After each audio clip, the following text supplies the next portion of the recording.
Hello. Hi, Hi, this Hi, is Sarah. Administrative Law Judge Calvin Furman. Who do I have on the line?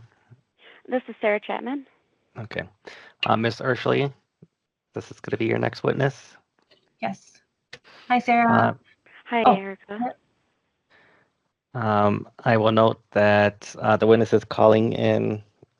I think we had a previous conversation about this, but Attorney Petering, any objections or concerns to the witness testifying by telephone? I mean, it would be our preference that the witness testify via video. I don't have Teams or means to be on Teams. Right. This may have come up with the previous witness, might have been what happened. I am going to, obviously you have your objection on the record. I'm going to allow the testimony by phone. If you feel the need to renew an objection at the end, we can address it, but otherwise I'm going to allow it. Okay. Miss Chapman, if you can please raise your right hand. Okay. All right. Do you solemnly swear or affirm under penalty of perjury that the testimony you're about to give shall be the truth, the whole truth, and nothing but the truth? I do. All right, you can lower your hand. Please say your name and spell it for the record. Sarah Chapman, SarahChapman.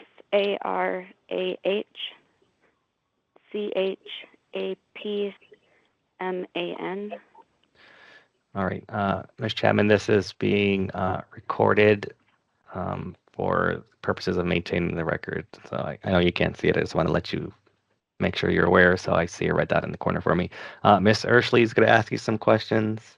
I may ask you questions, and then the attorney for the respondent will ask you some questions, okay? Okay, thank you. Ms. Urshley? hi. Hi, Sarah. Hi, Erica. Can you please confirm the date and position of when you began your employment at the Challenge Academy? I began, do you want full-time or part-time? Both. Both. I began part-time June of 2018 as a secretary, and then converted to part-time business manager, and then in October of 2018 was full-time business manager. Or do my state title or my working title? I'm sorry. That's, I think, sufficient Okay. just to get an idea of what your position Okay. was. Are you still employed at the Challenge Academy? I am not. When did you leave? July of this year.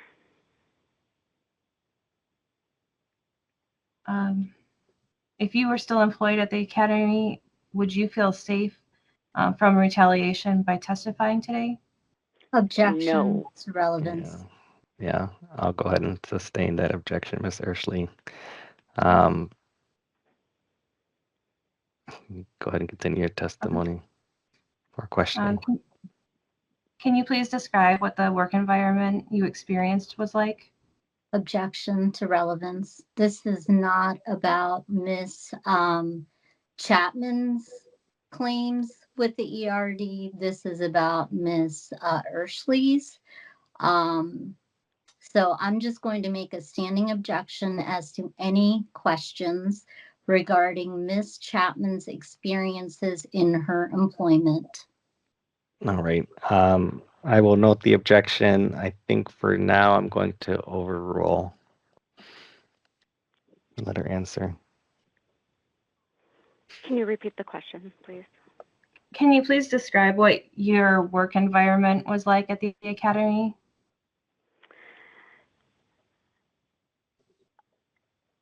It was not good. It was hostile, toxic, um,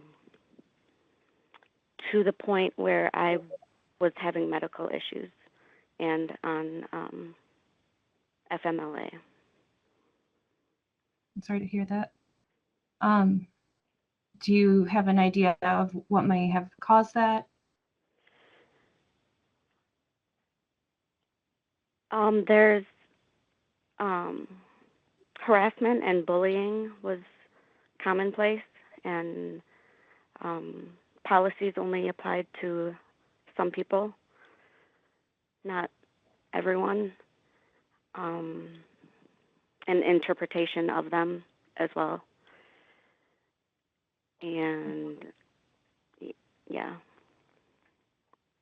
Okay.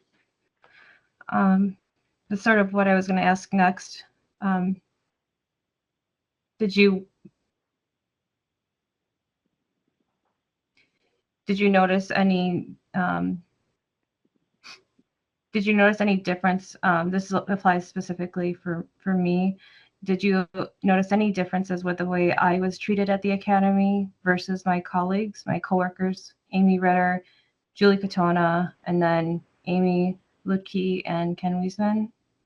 I'm going to object the foundation, Judge. Yeah, I mean, even the prior testimony, which is not relevant, so isn't going to bear on my decision, lacked foundation, lacks any context of what time frame she's even talking about. As to this question, I will overrule for now. Okay. So in the time frame that from January, the end of January of 2019, till the end of my employment which was August of 21, was there any type of any instances where you noticed different treatment between me and a colleague? Yes. Can you describe what that situation was, please? Or There's a couple that jump out at me. You were the only one that wasn't allowed to come into my office and talk to me. That became like a new rule out of nowhere, where it had always been anyone's door is open to anyone. And then it became a Erica can't talk to Sarah rule, but your colleagues were still talking to me, able to talk to me. And then I don't recall what trip it was for, but in the almost 6 years that I worked there, you were the only one that was ever denied a travel request, Okay. which was very, very weird. Travel requests, like I said, never, ever got denied. And yours did. And I remember that being an issue. Do you recall any instances where Juliet Katona and I were treated differently? Yes. I'm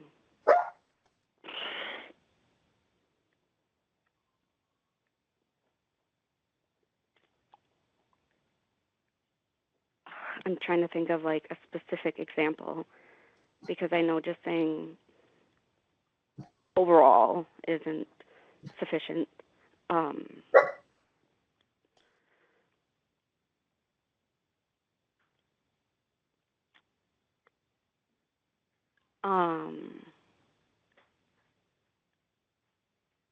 I don't recall exactly when this happened, and it may sound silly, but to me it's not. So I think it's worth mentioning. Her office or offices, it seemed like were changing a lot. I know she currently has an entire building to herself, which is absurd. Where that wouldn't fly for anyone else. Was there anything though that specifically that we were both assigned or tasked with or did that was that one either had repercussions for or was favored for doing a task?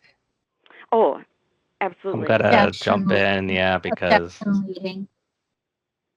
and also Lex Foundation, Miss Foundation. Ershley, and so, and I'm giving you some latitude on some of this, but you're asking a question where, I mean, I have to understand what you're talking about, and typically the foundation shows that the witness lacks the has the knowledge to speak to it. It kind of serves two purposes, right? So then we know that they know what they're talking about, and then I can understand what you're talking about. So I like she could potentially answer that question, and I can have no idea what it's referencing. So that's why I talked about doing some building blocks. I know you did some very basic, overview of her working there. I doubt that was going to be disputed anyway. But if you can lay some blocks as to why she would know some of these things, so sort of almost the opposite of what I was telling you. In this case, we need some more information to understand what's going on. Your time Can I offer anything or no? No, she's gonna have to restate a question. Okay. During your time as a secretary, were there any instances at that specific time where Katona and I were tasked with the same task, but our work was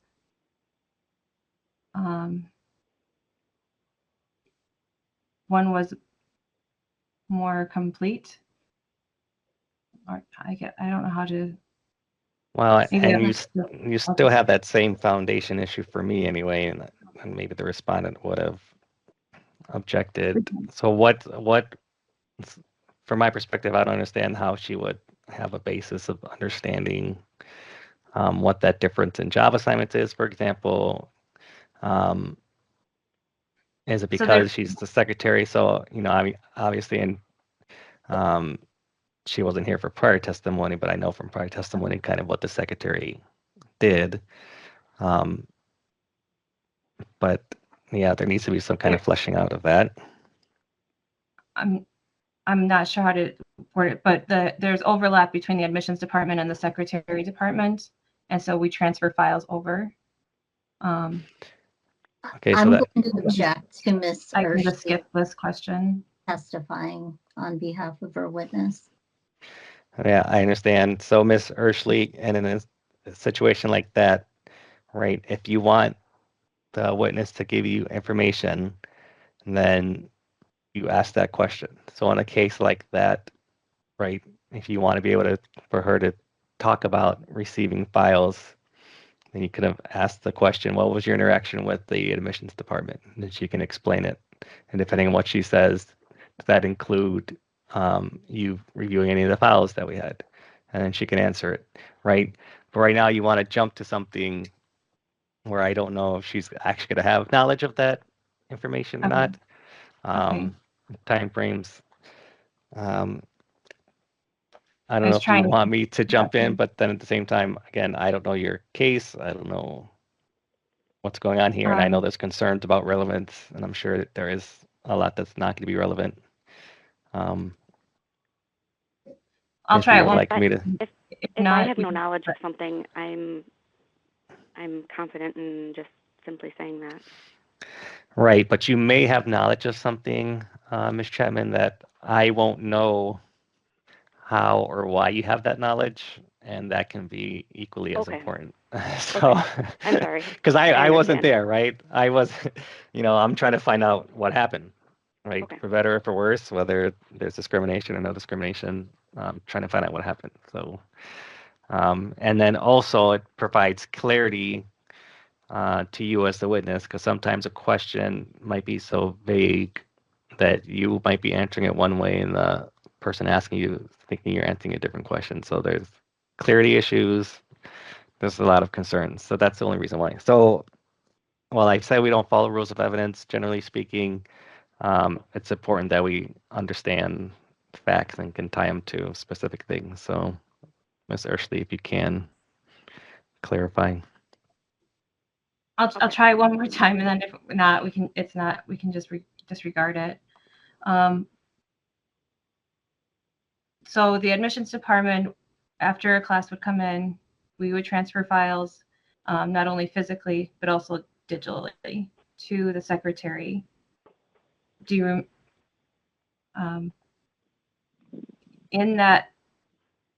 during that time frame when you were secretary, did you notice any type of data entry difference between my coworker and I? I'm going Yes. to make the same objection on leading and foundation. Right. So Ms. Ershley, the leading right is where you're phrasing the question, but the question is really you're making the statement, right? So in that instance, you're telling the witness basically, right? We Okay. transferred file to you, and you reviewed them, right? Whereas you could have phrased it as a question. In fact, I think I gave you two very specific questions that I know you weren't taking notes, but you probably could have just taken it and you would have gotten to the same place, right? So in that case, instead of just telling her this is what happened, you can ask her, what was your interaction with the admissions department? And let her explain. And based on what she tells you, one, she might give you the answer. If she doesn't, there might be a follow-up, right? Okay. She might detail a bunch of things, and she omits that, and you can say, did that include reviewing any of our files? Yes, and what capacity? Right? And then it comes out naturally. Now, we don't generally follow rules of evidence, so there's technically nothing that stops you from leading except for the fact that, like I said, I need to make sure I can attribute it to the witness.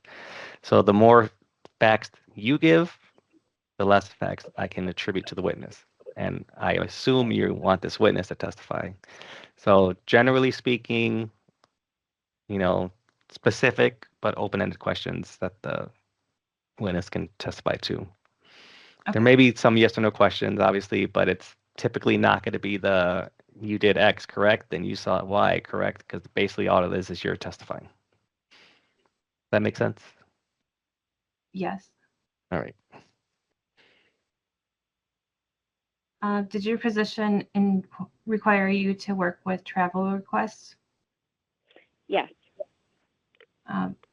While working at the academy, how many travel requests have you seen denied? 1. And who did that happen to? That was yours, Ms. Ershley.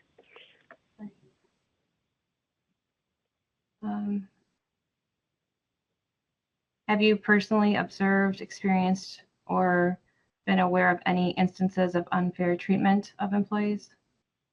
Yes. Objection to relevance and foundation. So, Ms. Ershley, we are concerned with your case. I know you're trying to get to testimony about the general environment. I'm not sure if you're trying to get to your case here or not, or if you're just trying to get to general statements. I will go ahead and overrule to the extent that you can get to your own case. Can we go to the cooperative agreement then? Excellent. The same document I showed Ms. Rep. Now, the witness is not going to be able to see it, Oh, I but know it by heart. you okay. can ask her questions, right? Obviously, of. Are you familiar with the cooperative agreement? Extremely familiar. Are you If I had a little bit more time, I could find a copy in my car somewhere. But I'm going to refer to one part to see if you're familiar with the portion that talks about the cadets being considered federal employees. oh, sure. You familiar with that portion? Yes, I am. Are you aware of any documents that are provided to the participants and their families explaining this provision? I am I'm not aware of going any to- documents. No. Sorry, I think that there was an objection, and I'm not sure if I told you, Ms. Chapman, if an objection comes in, if we can wait in answering. You may have been answering before the objection came in, but was there an objection, Attorney Petering? Okay. Sorry. Yes, I apologize. It's a little hard with you on the phone too. I'm objecting on the basis if she's calling for a legal opinion from Ms. Chapman as to this document. So I thought she might have been going that route. As of now, she is not. She was asking if these particular provisions were shared with the cadets, I believe was what the question was. Did you have And then I'll objection? object to foundation then. I don't know Some that she's established foundation as to how Ms. Chapman would have knowledge about this document being shared with every single cadet. Yeah, Ms. EIRSCHELE, I'm not sure if you can elicit that testimony to see if But Ms. from Chapman working would at have the that knowledge.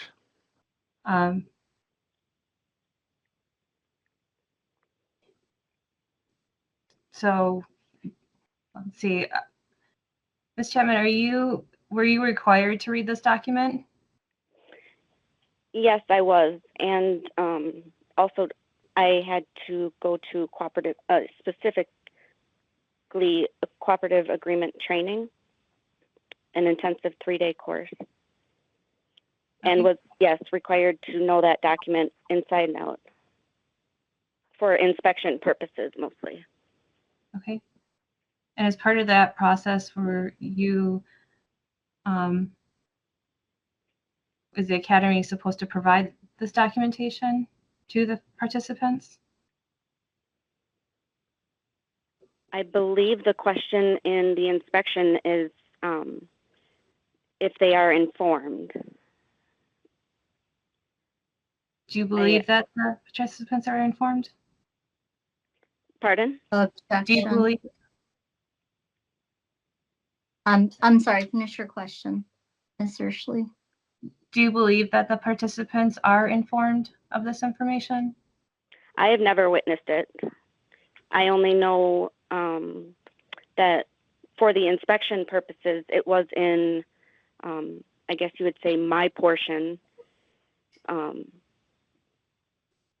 the checklist on if that is really happening. So it is relevant to my the job that I did there. Okay. Are you aware of any other document containing this information with your experience? Regarding that specific provision or Mhm. anything else? Correct. This specific provision. I can't recall. Okay. During your time at headquarters, did you observe anything unusual as any unusual behavior between Mr. Paulson and Mr. Kruger and or Mr. Greenwood or Pavlok, depending on the time between 2019 and 2021 when I was employed there. I'm Yes. going to make several objections here, Judge. Okay. Object to foundation, object that this is a compound question, object to the ambiguity of the question, and object to relevance. Right. Ms. Urshley, I mean, it definitely is a compound question. It's pretty vague. It does lack foundation. So I don't know if there's a way that you can clean up your questioning to get to what you want to get to. Okay. During your time at the, when I was employed at the academy, did you notice Mr. Paulson frequently visit the headquarters building? Object to relevance and leading. Overrule. Yes. Way more so than was normal or typical of anyone else. During that time, did he meet with Deputy Kruger? Yes.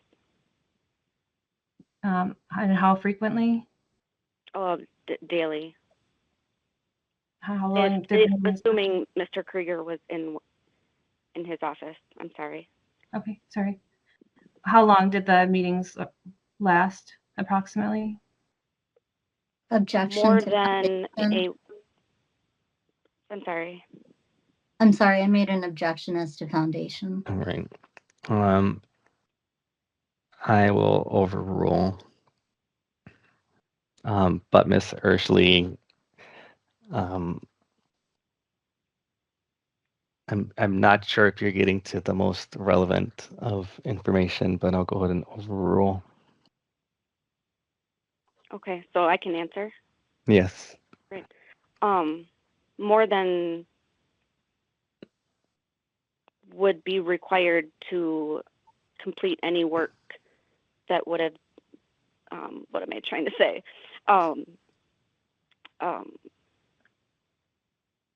Longer than any work meeting would need to be, and my office was right next door to his, so it was not always private, and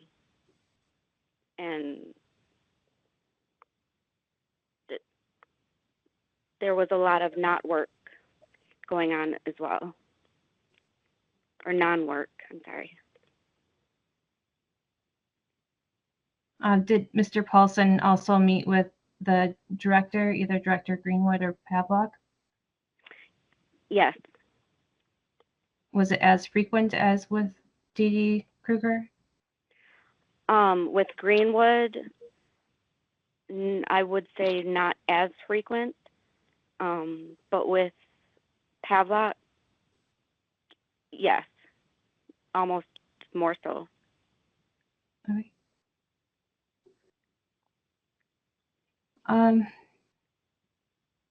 In your opinion, do you feel the cadets feel safe reporting their concerns in regards to discrimination without fear of retaliation?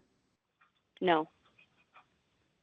In your experience, do you feel staff feel safe raising concerns? No. I'm going to I'm object. sorry.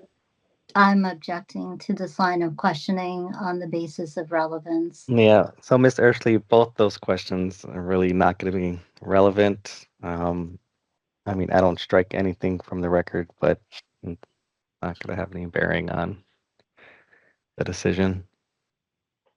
Okay. Is there anything else you would like to add that you believe would be relevant for the hearing?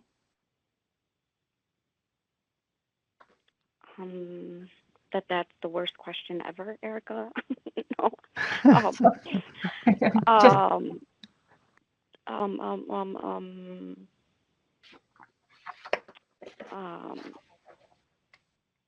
I guess I've also personally witnessed many things with regards to harassment and bullying, favoritism, inequality, etc. All those fun HR words.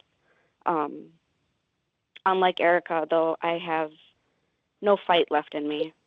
So, All right, Ms. Um, Chapman, I apologize for having to cut you off, but okay. I can appreciate that you have some experiences, but they're not what are at issue in this hearing. Um, I am going to ask you some questions if you don't mind. Okay. So when did you first meet Miss Urshley? Grade school. Um,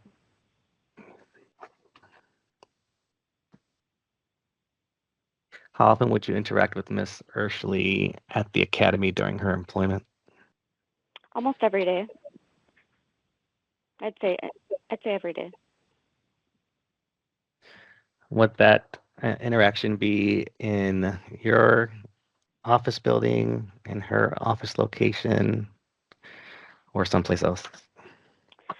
99% of the time it was at my office location. It also held the mail room, so if anybody had any mail going in or going out, you had to come into our building, which was a daily thing for her department. All right. And about how long would your interactions be with Miss Urshley? Anywhere from 2 seconds, the quick hi bye, to um,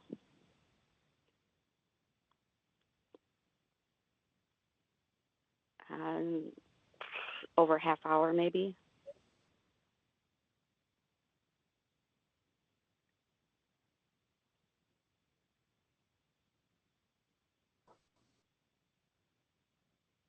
Um, did Miss Urshley ever complain to you about the treatment of cadets? I believe she did after it was already reported. Would that have been uh, in her business capacity at work or in a personal capacity off work hours? I would argue both, actually. Do you Not recall argue. That was a bad word to use. when she first raised those concerns to you?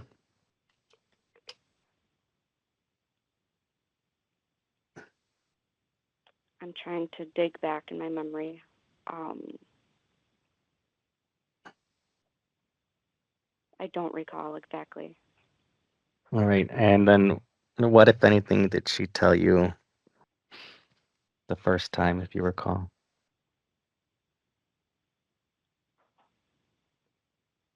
About what About the treatment of cadets? that, I mean, she gave me all the details. Do you want me to repeat them back? In I summary suppose I don't know fashion, in summary fashion, what did she tell you? that 2 girls specifically were mistreated.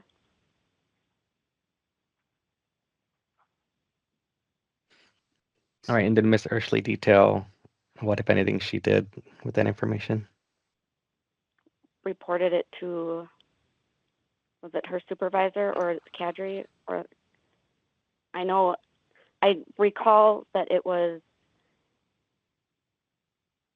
in line with our SOP at the time. Right.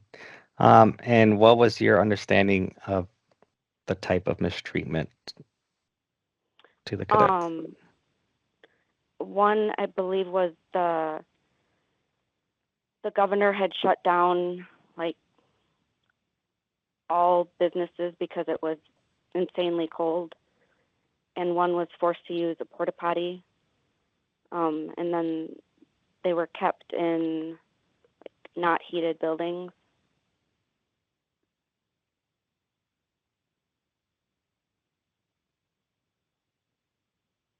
Did Miss Urshley explain or theorize as to why these cadets were being treated that way?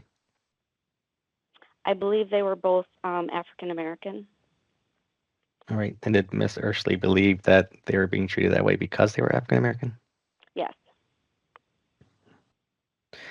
What I recall, I don't want to put words into her mouth, but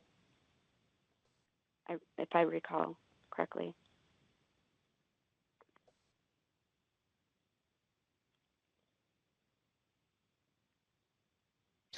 Did Miss EIRSCHELE detail what, if anything, her supervisor did following her report of the mistreatment?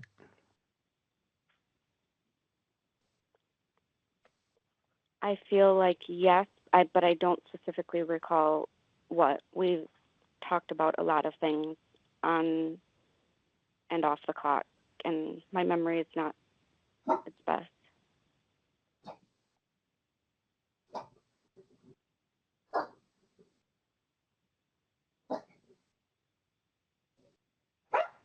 I'm sorry.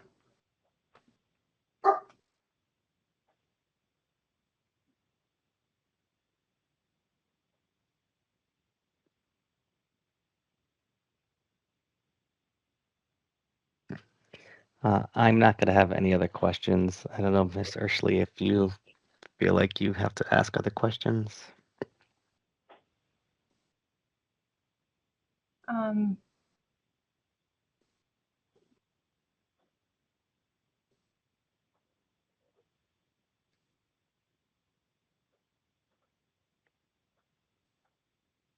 And I'm not saying that you have to. No, I'm trying to not lead, but I just want clarification for one answer. With information I provided you, Ms. Chapman, do you believe that I had reported discrimination based on race?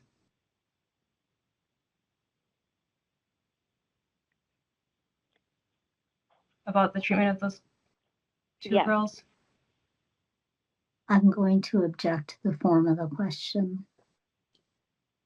I'm going to overrule if the Miss Chapman was following. So Miss Chapman, did you follow her question? Did you believe she was making a complaint about race discrimination when she was complaining about the treatment of the two cadets? Yes, I understood, sir. So, and is that a, okay, go ahead and answer the question.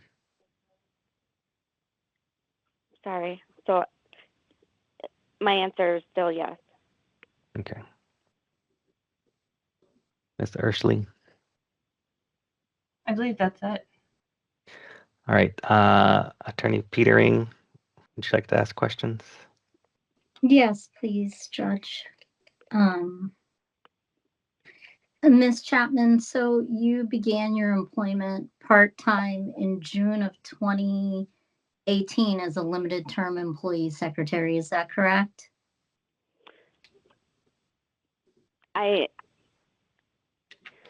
Yes and no. Okay. I had been an LTE prior to that during a couple summers, but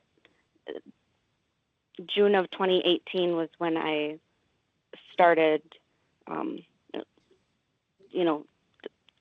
my full-time stretch, I guess you could say. Okay, so then let's just clarify. I thought you had testified. So you started your full-time stretch in June of 2018 as a October, secretary. I'm sorry. October of 2018, you were full-time as a business manager, is that correct? Correct.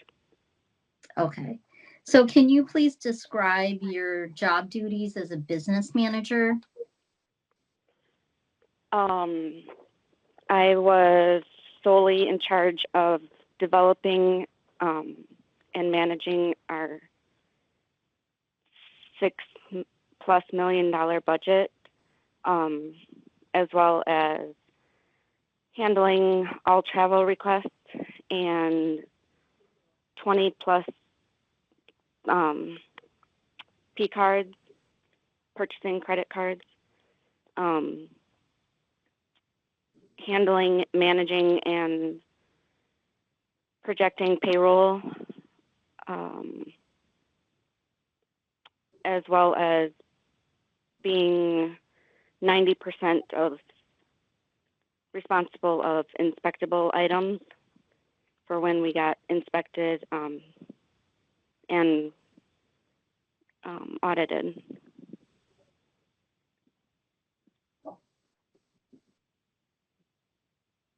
I feel like there's a lot more, but that's it in a nutshell, I guess.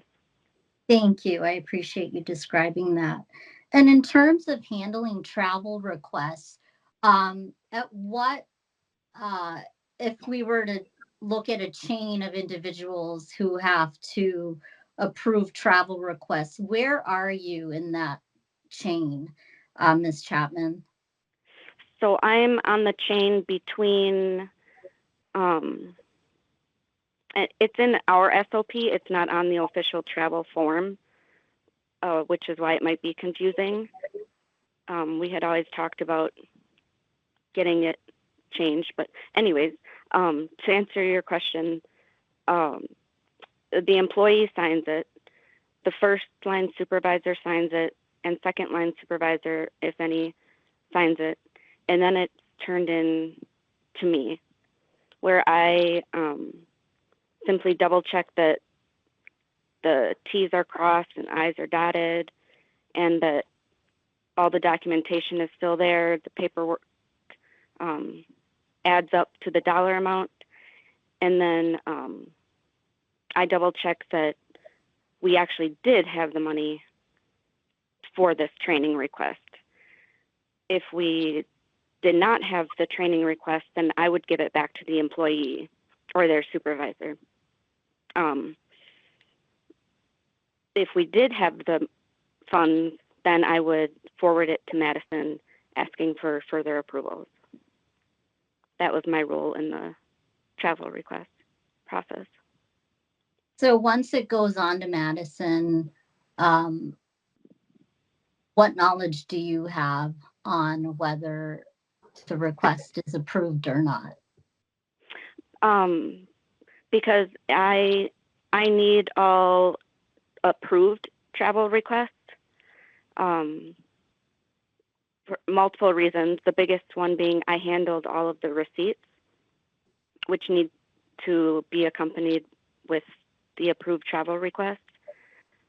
So I was often, my template email said, please CC me when, if and when approved and returned to the employee and their supervisor. So I always had knowledge of outstanding ones that hadn't made it back yet, or, what we were still waiting on, which ones I had gotten back. So I was very involved with the process. When a travel request is denied, you are not privileged to the basis for the denial, correct? To the basis of it, I thought I should be. That's not the question, though. When a travel request is denied, you don't know why a request is being denied, correct?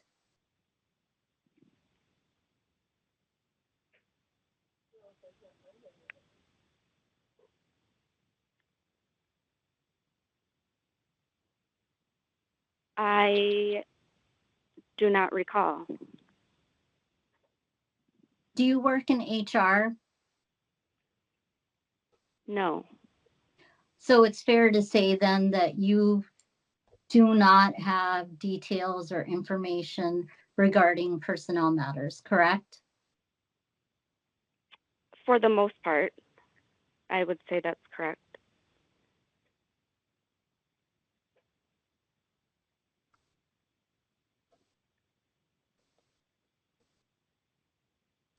Now, you mentioned the frequency with which you would see Miss EIRSCHELE during work hours, correct?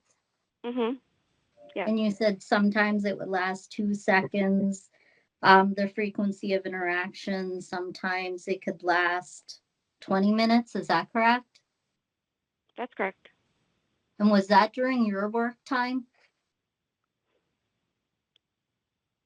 Sometimes, yes. Sometimes we took lunch together or after work.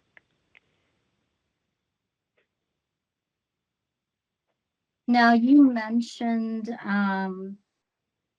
that you were last employed there in July of 2024. Is that correct? Correct.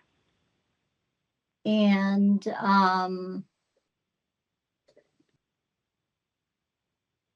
you were terminated on July 12th of 2024. Is that correct? Yes. And the termination was for falsification of your time records. Is that correct?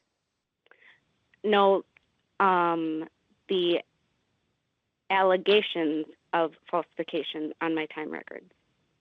Okay, thank you.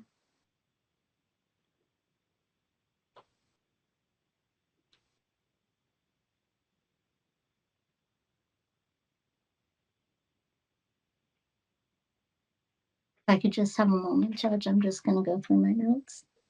Okay.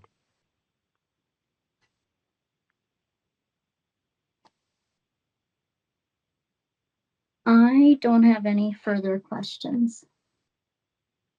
All right, Ms. EIRSCHELE, do you have any questions on redirect after those questions? One topic I'd like a little bit more information or to talk about. Ms. Chapman, my one travel request that you had denied, or that you knew was denied, was that for Puerto Rico?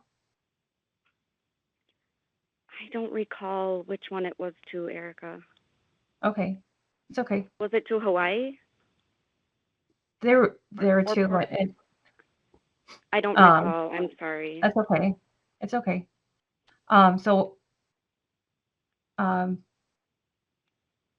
Several staff members had gone on a work trip to visit the academy and in Puerto Rico.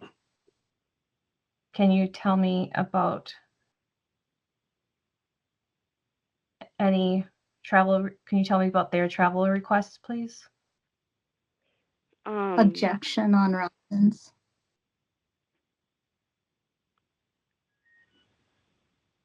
I'll go ahead and overrule.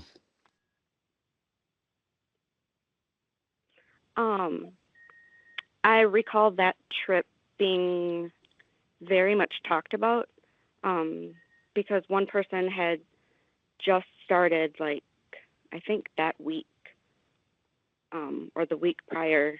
Like, she wasn't even done reading manuals and policies yet, and she was going to Puerto Rico, and it was a big water cooler topic. Do you recall? Go ahead, Miss Attorney Petering. I'm just going to object to that testimony on the basis of relevance, and it seems more like gossip rather than factual evidence. Yeah, so I would tend to agree. I mean, it's not going to really factor into my decision, Ms. EIRSCHELE. I mean, I feel like you've sort of confirmed, right, that you had a travel request denied. The witness doesn't know whether the one that she saw was for Puerto Rico or not, but otherwise, this statements about what others viewed of that or how they viewed it. It's more about how I was treated differently. Yeah, so, right, but you've testified to that, right? So I have your testimony on it. This witness is not necessarily adding anything other than her direct knowledge of a request being denied. Right, on cross-examination, it sounds like she was not aware of the reasons for the denial. So now just general statements. I mean, if you're trying to point to, okay, you were not allowed to go on this trip and others were. I mean, I think that's pretty clear. According to this witness, yours was the only one denied. But otherwise, her statements about what others viewed of the trip or where they were in their employment when they got the trip, it's probably not going to be relevant. Okay. Sorry. I can't say I can't say it right. What was? You can ask a different question if you feel like there's other relevant testimony. Were the requests to Puerto Rico pre-approved or pre-trip approved? Objection on relevance, and the question is leading. Well, I'm going to overrule as to leading. It's probably not going to be the most relevant, Ms. EIRSCHELE, but I'll go ahead and overrule. The witness can answer the question. Okay, can you repeat the question? I'm sorry.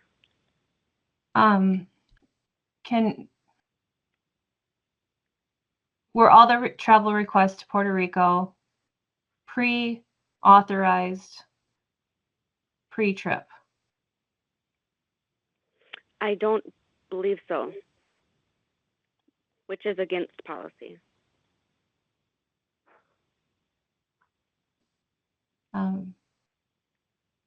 Could you clarify a little bit, please, or give more information? So the policy states that before you make any trip arrangements, that you need to have an approved travel request. Sometimes people are told by their supervisor or whomever, go ahead and get that flight ticket before it skyrockets, or book the hotel because it's the last day you can do it. And I recall that was, I don't remember which one, or if it was both or the whole trip, but I do recall that there were issues on, because it fell on my lap, on not having the approved travel request when I had receipts for the trip. So it was my, I guess it was in my lap to provide this approved travel request for these receipts that I was responsible for. Does that answer the question? Yes. Do you believe I was treated differently than the other coworkers? Objection to foundation. And then also to relevance, Ms. EIRSCHELE. I mean, that's, Okay. You're not, I'm not sure what the witness knows about your claim, but basically your claim is not that, not necessarily, and if I missed it, then I missed it, but not necessarily that you were treated differently. Well, I guess you have a terms and conditions, but was that for? Yeah. I understood your line of reasoning here is that you were denied the trip. And so the relevance of what someone might have been post-approved, I don't view as relevant, right? Maybe you're trying to make an argument that that person was treated more favorably than you were. You're not, as far as I could tell, asserting that you made a post-trip request that was denied, for example. So your disparate treatment isn't that person was approved post-trip. On top of the fact that the witness doesn't know who that person was, so I'm not even sure that you can establish a comparator there. So it really isn't relevant.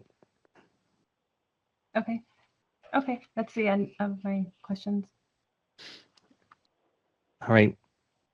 I'm assuming there's no need for a recross. Attorney Petering, there wasn't really No, thank you, Judge. anything there. Yeah.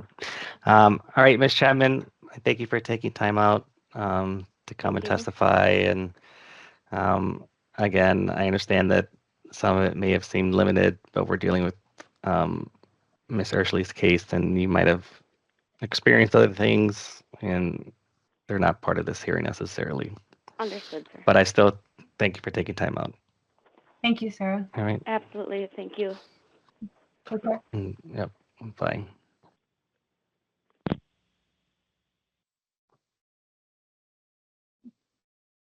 All right. She's off the platform. Miss EIRSCHELE, do you have any other witnesses? No, I tried contacting them. I haven't heard back yet. All right. Are there any exhibits that you feel like you wanted to try to move in that have not been addressed? I mean, I think we've addressed all the ones that were discussed. But Any what that would like to move any in? exhibits? Are there any exhibits that maybe we didn't address that you feel like you wanted to try to have admitted?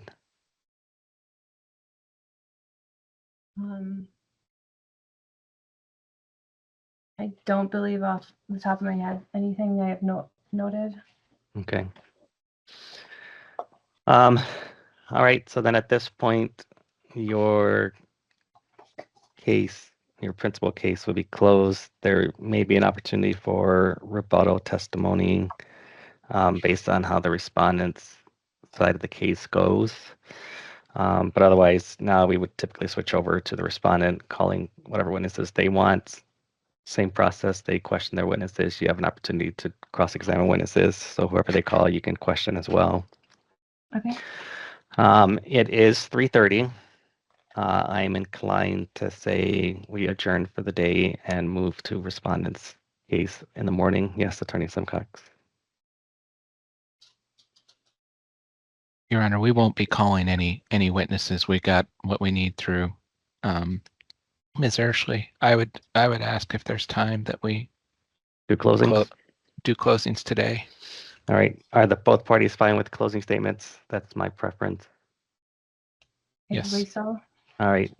Ms. EIRSCHELE, are you prepared to go in? Do you need a 5-minute break? Yes. Do you? No. Can I yes, get a Attorney. 5-minute? Okay, so 5-minute yeah, break. so let's take a 5-minute break. It'd be good Okay. to collect thoughts. Let me go and stop the recording, and then we can go into it. Call it 3:36.